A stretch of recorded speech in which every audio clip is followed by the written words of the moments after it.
না এটা খেলনার জিনিস, কলার গাছ, তা মালপক কলার গাছ।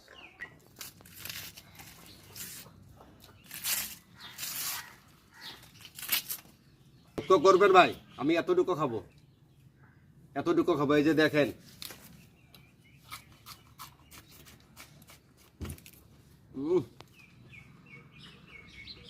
অসাধারণ টেস্ট ভাই, কলার ভুগির এত টেস্ট কে, ভিতরে পানি থাকে ভাই, অল্প নুনতা নুনতা লাগে, মনে করো যে ভাই মৌমাখির চাকের মধু খাইতেছি ভাই, সত্যি কথা। এত স্বাদকে ভাই কলার ভুগির, অসাধারণ টেস্ট ভাই, ফুল অ্যান্ড ফাইনাল টেস্ট, 1%ও মাইনাস নাই, সত্যি কথা বলতেছি ভাই।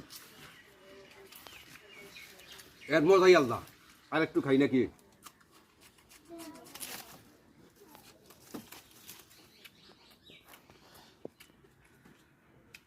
আসল ম্যাজিক আছে ভাই, এখনো কচুর পাতা খাই নাই এখনো, টানবেন না ভিডিও।